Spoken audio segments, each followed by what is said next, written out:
좋은 날입니다. 오늘도 말씀 안에 승리하는 하루 되시기를 기도하겠습니다. 오늘 생명의 산 본문은 사무엘상 13장 13절부터 23절입니다. 오늘 본문에서는 블레셋과의 전쟁에 앞서 사무엘이 사울을 책망하는 장면과 블레셋에 의해 위기에 빠지고 있는 이스라엘의 모습이 나옵니다. 이 말씀을 통해 하나님께서 무엇을 말씀하시는지 한 절 한 절 살펴보도록 하겠습니다. 13절부터 14절입니다. 사무엘이 사울에게 이르되 왕이 망령되이 행하였도다. 왕이 왕의 하나님 여호와께서 왕에게 내리신 명령을 지키지 아니하였도다. 그리하였더라면 여호와께서 이스라엘 위에 왕의 나라를 영원히 세우셨을 것이거늘 지금은 왕의 나라가 길지 못할 것이라. 여호와께서 왕에게 명령하신 바를 왕이 지키지 아니하셨으므로 여호와께서 그의 마음에 맞는 사람을 구하여 여호와께서 그를 그의 백성의 지도자로 삼으셨느니라 하고 13절에서 사무엘은 사울에게 왕이 망령되이 행했다고 책망합니다. 이 망령되이 행했다는 것은 1차적으로 7일 동안 사무엘을 기다리지 않고 제사를 드리는 것을 말하는 것입니다.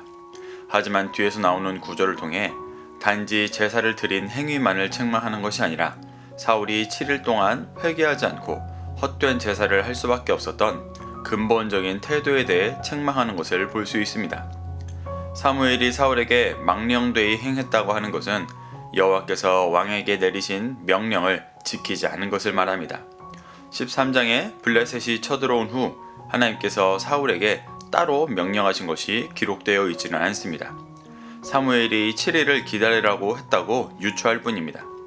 이는 한 사건에 대한 명령이 아니라 왕에게 근본적으로 하신 명령을 어긴 것을 말씀하시는 것입니다. 그것을 어겼기 때문에 왕의 나라가 길지 못할 것이라고 말합니다.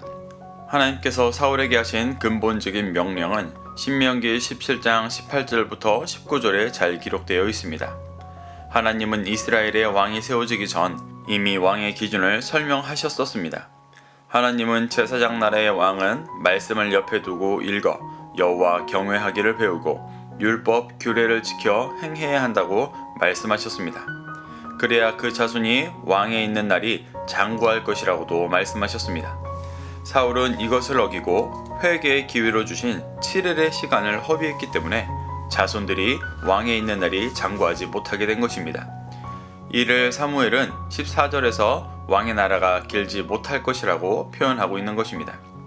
그리고 하나님은 그의 마음에 맞는 사람을 구하여 새로운 지도자로 삼으셨다고 말씀하십니다.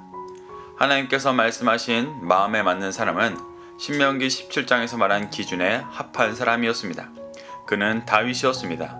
열왕기상 9장 4절부터 5절에서는 하나님이 솔로몬에게 아버지 다윗에 대해 평가하는 부분이 나옵니다.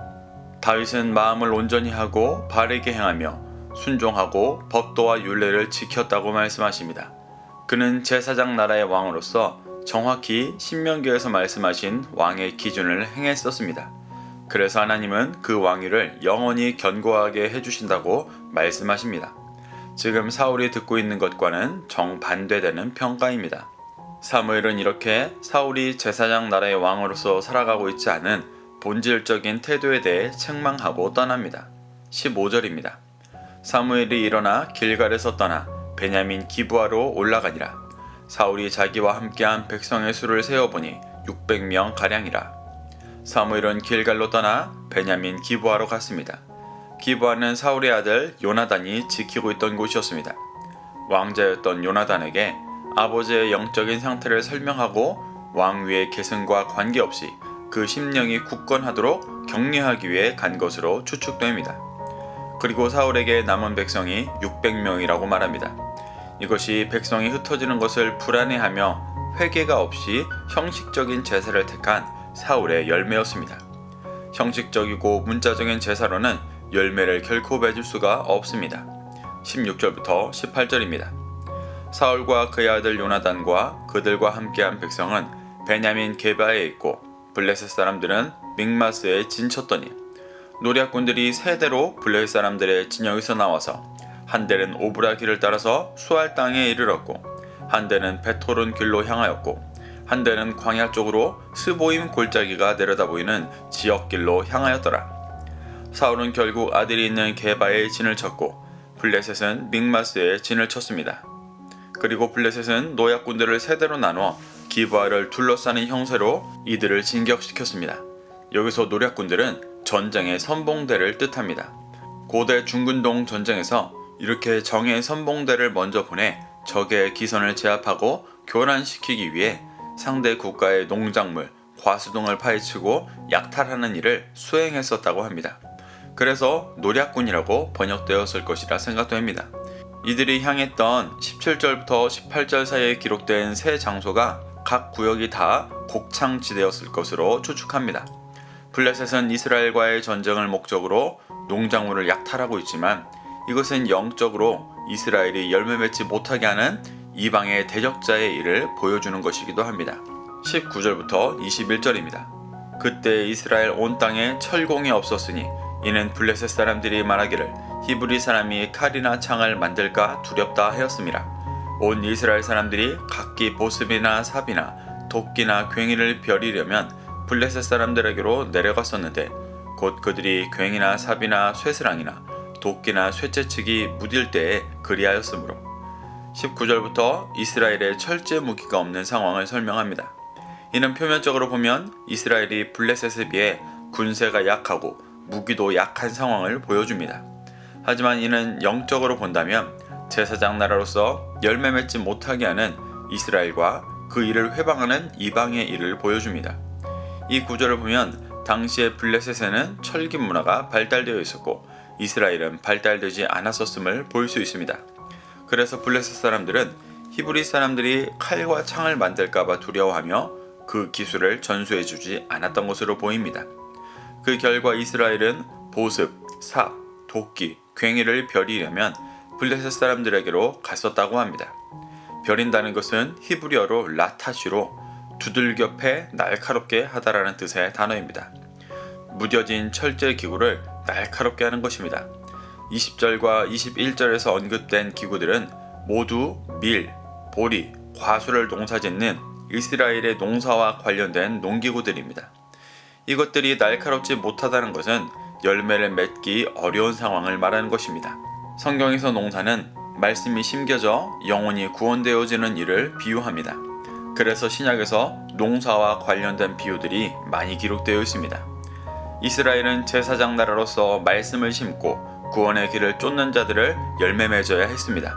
그러려면 말씀으로 자신의 세상을 향한 중심을 먼저 두들겨 패 날카롭게 연단하여 좋은 땅을 기경할 수 있는 농기구가 되어야 했습니다. 그런데 지금 이스라엘의 영적 현실은 왕과 백성들 모두 그 기준과 가치를 잃어버린 모습이었습니다. 사무엘 때 회개했던 중심이 다시 이전으로 돌아가 블레셋과 같은 이방인의 중심으로 살아가려 하고 있었습니다. 그것이 농기구를 벼리려 블레셋에 갔다고 표현되어졌습니다. 하나님께서 주신 진리의 말씀으로 농기구를 날카롭게 하여 열매 맺는 것이 아니라 세상의 기준과 방식을 사랑하며 그 기준으로 농기구를 벼리고 있으니 또 다시 전쟁이라는 환란을 맞이할 수밖에 없게 되는 것입니다. 22절부터 23절입니다. 싸우는 날에 사울과 요나단과 함께한 백성의 손에는 칼이나 창이 없고 오직 사울과 그의 아들 요나단에게만 있었더라. 블레셋 사람들의 군대가 나와서 믹마스 어귀에 이르렀더라. 이때 백성들의 손에는 칼이나 창이 없었다고 나옵니다. 이사야 2장 4절부터 5절을 보면 이사야 선지자가 마지막 때의 모습을 예언한 부분이 있습니다. 이사야 선지자는 마지막 때에 하나님께서 열방 사이를 판단하실 때 그를 따르는 무리들이 칼을 쳐서 보습으로, 창을 쳐서 낫으로 만들 것이라고 말합니다. 그리고 이것을 빛을 행한다고 표현합니다. 하나님께서 마지막 때에 없애려 하신 것은 자신의 욕심을 위해 서로를 죽고 죽이는 칼과 창이었습니다. 그것을 없애서 보습과 낫으로 만드신다는 것은 욕심을 위해 타인을 죽이는 자가 아닌 타인을 위해 열매 맺는 자가 되게 하시겠다는 말입니다. 이것이 제사장 나라의 모습이고 하나님께서 이스라엘에게 소망하셨던 모습이었습니다. 그래서 22절을 보면 이스라엘 백성들에게 칼이나 창이 없었다고 나옵니다. 하지만 그들은 힘이 없어서 칼과 창이 없는 것이지 제사장 나라로서 말씀을 열매 맺기 위해 칼과 창이 없었던 것은 아니었습니다.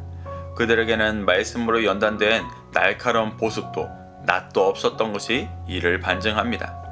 오히려 블레셋을 갈망하며 그들의 방식과 기준으로 연단된 무딘 농기구들만을 가지고 있었습니다. 그래서 그들에게 회개하고 돌이킬 수 있는 환란을 주고 계신 것입니다. 그런데 두 왕에게는 칼과 창이 있었습니다. 마태복음 10장 34절을 보면 예수님께서 이 땅에 오신 이유를 설명하십니다. 예수님은 화평을 주려 오신 것이 아니라 검을 주려 오셨다고 말씀하십니다. 예수님께서 말씀하신 화평은 이스라엘 백성들이 육신으로 원하던 헛된 화평이었습니다. 사울 때 백성들이 블레셋과 같이 전쟁이 능하고 강한 국가가 되는 것을 화평이라고 여기며 원했듯이 예수님 당시 이스라엘 백성들도 로마를 무찌르고 강력한 이스라엘 국가를 세우는 것이 화평이라 여겼었습니다. 그래서 예수님은 그 화평이 진정한 화평이 아니기 때문에 그 화평을 구하는 것이 아니라 검을 주겠다고 말씀하시는 것입니다. 예수님께서 주시는 검은 실제 육신을 찌르는 검이 아닌 그 심령을 찔러 쪼개는 진리의 말씀이었습니다. 이 말씀의 검을 들고 백성들을 진리의 길로 인도하는 것이 왕의 일입니다. 하나님은 이스라엘의 왕을 세우시며 사무엘에게 진리의 말씀을 주셨었습니다. 그래서 사울과 요나단에게 창이나 칼이 있다고 표현하고 있습니다. 그들에게 있던 칼과 창은 블레셋의 무력이 아닌 제사장 나라의 왕에게 주어지는 진리의 말씀이었습니다. 하지만 사울은 그 진리의 검을 점점 잃어갔습니다. 신명기 17장 말씀처럼 말씀을 곁에 읽어 여호와 경외하기를 배우고 율법 규례를 지켜 행하기보다 점점 더 세속적인 왕의 모습을 갖춰갔습니다. 그에 반해 요나단은 아버지보다 더 나은 말씀을 붙잡는 모습을 보여줍니다. 사랑하는 성도 여러분, 사울과 이스라엘은 결국 세속의 왕의 기준을 쫓아 제사장 나라의 비전을 잃어갔습니다. 그래서 다시 한번 블레셋과의 전쟁을 통해 하나님께서 환란을 주시며 회개할 수 있는 기회를 주고 계십니다. 우리의 삶은 이러한 기회의 반복입니다. 이때 사울은 형식적인 제사를 드리기보다 회개했어야 했고, 백성들은 블레셋의 철기를 흠모하며 열매 맺는 일을 하지 않는 것을 회개했어야 합니다. 하지만 아직까지 이들이 회개하는 모습은 보이지가 않습니다. 우리 삶에 동일한 것을 말씀하시며 기회를 주시는 하나님의 은혜에 반응해서 제사장 나라의 백성으로서 왕같은 제사장으로서 정체성을 회복하고 열매 맺게 되시기를 축복합니다. 오늘도 이 말씀을 심령에 새겨 승리하는 하루 되시기를 촉구합니다.